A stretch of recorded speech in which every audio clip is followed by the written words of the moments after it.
un peu surpris que nous serons les premiers à découvrir l'univers et les derniers réellement à le mettre à le matérialiser. Et ça, vraiment, ils se demandent qu'est-ce qui a pu se passer entre temps. Je crois que c'est ça la question. Bon, en fait, en réalité, bon, disons quand même qu'au niveau quand même des origines, bon, par rapport, je crois que vos passants parlent des Sumériens, mais bon, la Bible dit quand même que c'est Nemrod qui partait de Sumer parti créer tout ça. Donc, l'Afrique a encore la source de cette affaire-là. Comment se fait-il que nous avons pu être les premiers à découvrir et les derniers à matérialiser? En fait, non, on a vraiment matérialisé. Il ne faut pas oublier que l'Occident vient récupérer les acquis que nous avons mis des millénaires à mettre sur pied. Vraiment, beaucoup. On oublie souvent que les ouvrages de la Bibliothèque d'Alexandrie, obtenus rien qu'en prenant tout ce qu'il y avait comme ouvrage dans les temples égyptiens, c'est quand même près entre 500 000 et 1 000 ouvrages. À l'époque. À l'époque. Donc, écrit à la main. C'est-à-dire, la somme des connaissances était considérable. Je suis actuellement une émission sur Planète, les origines. Mais c'est à Alexandrie que l'on voit les Grecs venir faire leur prouesse. Mais moi, je suis sûr qu'en réalité, c'est quand ils comprenaient bien les manuscrits égyptiens qu'ils commençaient à s'inventer. Parce que les Grecs ne peuvent pas être venus en conquérant pour devenir en un tour, en un jour, les grands savants. En fait, ils sont en plus, excusez-moi de vous couper là, il y a des maquettes d'avions en Égypte. Hein? Absolument, il y a eu des maquettes d'avions dans le temps comment. I know that. Voilà. But the problem is, our ancestor being the first to discover the universe. That's right. This is what you try to make up. For us to understand it, that the knowledge is yours. I don't think nobody can contest it. But the problem, the major problem, we have to understand we cannot be the first.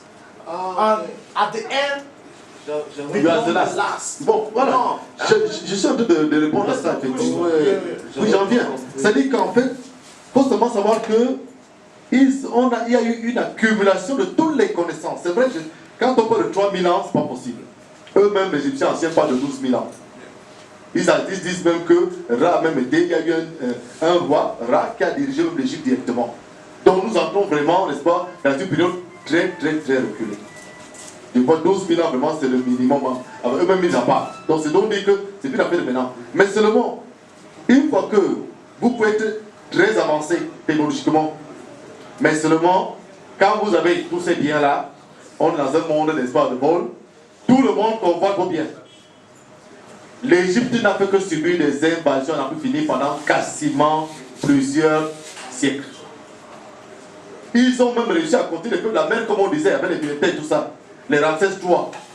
Mais il y a eu un moment où effectivement l'Égypte a cédé. Parce que tout le monde convergeait, je dis bien, des gens quittaient de chez eux, avec femmes et enfants. Ils quittent avec leurs biens, près la gestion de l'Égypte, pour aller conquérir. Et quand ils ont échoué, ils restaient là. Vous allez en faire quoi? On n'était pas comme les Grecs qui exterminaient les vaincus. Vous les prenez et vous les gérez tant bien que mal. Ça a duré des siècles comme ça. C'est lorsque donc, à un moment donné, effectivement, l'Égypte a dû céder, n'est-ce pas? La vente s'est rompue.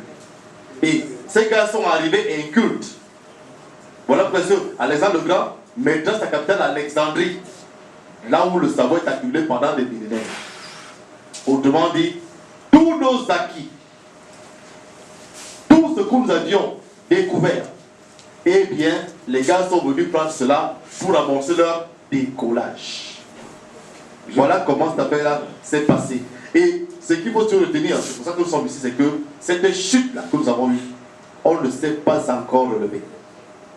C'est-à-dire, on s'est replié dans l'Est de l'Afrique, on a eu des empires comme le Ghana, le Songhai, le Monopotamie, etc. Mais pour finir, on est quand même venu faire des invasions en Afrique. C'est-à-dire que non seulement on a pris l'Égypte, mais après, plusieurs siècles après, on est venu coloniser. D'abord, on a été pris comme esclaves, on est venu jusqu'à nier que nous ayons fait cela. On a été colonisés ensuite, on est seulement en train de réfléchir sur comment en sortir. Monsieur Songo, moi je pense que je suis proche de ça, mais j'ajoute que après l'Égypte, l'empire du Mali redevient le meilleur. Hein? Ah, il ne faut jamais l'oublier. Oui, non, l'empire du Mali particulièrement, avec l'université de Tombouctou. Sundiata Keita. Oui. Non, s'il vous plaît, il y a une confusion parce que Sundiata Keita c'est bien avant. Ça va. D'ailleurs, si vous lisez les témoignages d'Arabes, notamment Ibn José, il dit que Koumbi-Salé, la capitale de l'Empire du Ghana, est l'une des plus grandes cités du globe.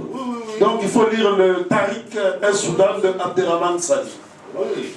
C'est-à-dire, 2 fois de suite dans l'histoire, on est les meilleurs, hein, mon ami. C'est pas seulement l'Égypte.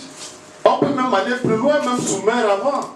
Donc, si vous voulez, nous sommes tombés il y a 5 siècles seulement. Nous sommes en train de nous relever.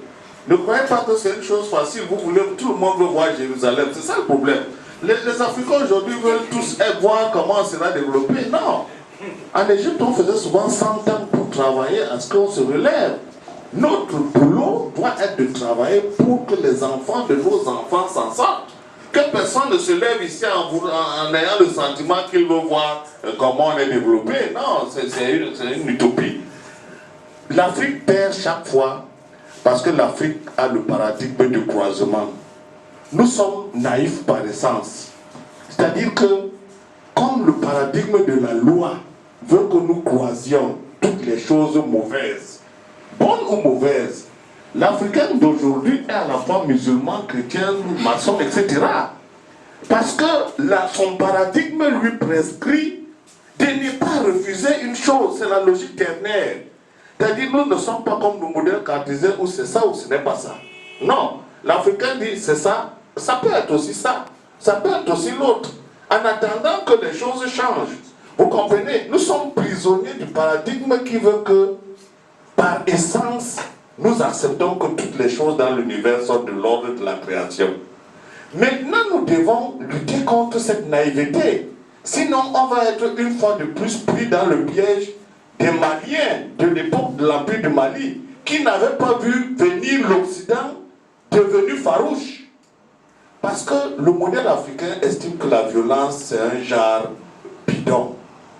L'Africain ne se prépare pas à être violent ou à avoir des armes. Les Africains ont toujours estimé que prendre des choses pour tuer l'autre, ça n'entre pas dans ces catégories mentales. Vous comprenez? Donc chaque fois que l'Afrique réussit à s'en sortir, elle revient sur ses anciennes bases mentales parce qu'elle n'est pas sous pression. L'Occident, lui, il est sous pression par son modèle d'hégémonie, son modèle de capitalisme, son modèle de domination. Donc il en a besoin, il vit de ça. Chaque fois que vous dormez un peu, il vous rattrape pour vous buter. Vous avez vu en Côte d'Ivoire, vous avez vu en Libye, c'est comme ça. L'Occident, c'est ça, c'est la violence.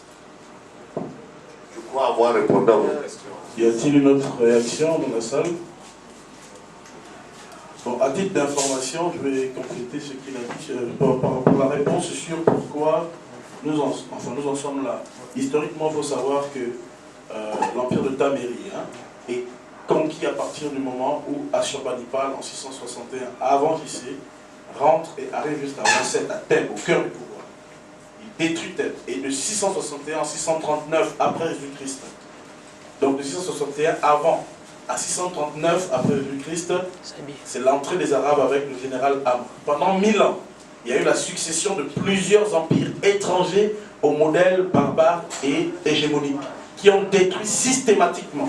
Ils ont détruit les temples, déporté comme pendant l'esclavage les architectes, les médecins, les prêtres, et tout le reste, c'est-à-dire la crème de la crème. Il faut savoir ici, et M. Lasconi va nous le présenter, que c'est les plus grands génies entre le 18e, le 17e et le 20e siècle, qui sont kamites, ce sont ceux qui avaient été déportés dans les Amériques. Vous allez voir les centaines et les centaines et les centaines de brevets, d'inventions qui viennent de nos frères déportés, qui n'avaient ni le droit d'apprendre, ni le droit de posséder un bien, ni le droit de faire quoi que ce soit. Mais des centaines et des centaines de matériel qu'on utilise aujourd'hui et qu'on croit être des produits venant d'ailleurs. Donc c'est à peu près la même chose. Mais vous prenez ça sur 1000 ans. Oui, en fait, pour te répondre, c'est très très simple. Lundi, si tu as le temps dont tu viens, je ferai un exposé sur la contribution des afro-descendants dans l'émergence du panafricanisme. Et là, je vous montrerai encore d'autres pyramides que les Africains, pendant l'esclavage, donc une période très récente, ont bâti. Le Brimstone Hill Fortress a pris 107 ans de construction. 107 ans sous le fouet où des Africains prenaient des pierres et les montaient. Et vous verrez la précision technologique. Ça a été classé au patrimoine mondial de l'humanité en 1983. En dehors de cela, nous avons le palais de Sans Souci à Haïti, qui est aussi haut que la Tour Eiffel. Ce sont les Africains déportés dans la captivité. Imaginez-vous, avec le fouet, nous avons réussi des exploits technologiques de ce niveau. Donc, dans la liberté, quand l'Africain n'est pas attaqué, n'est pas traumatisé, il peut encore faire mieux. Donc, comme on a eu des siècles de stabilité en Égypte, c'est ce qui explique ces prouesses. Maintenant, nous sommes tombés, on sait pourquoi. Merci, merci. Et on va demander au grand frère Melek s'il est déjà prêt de s'installer.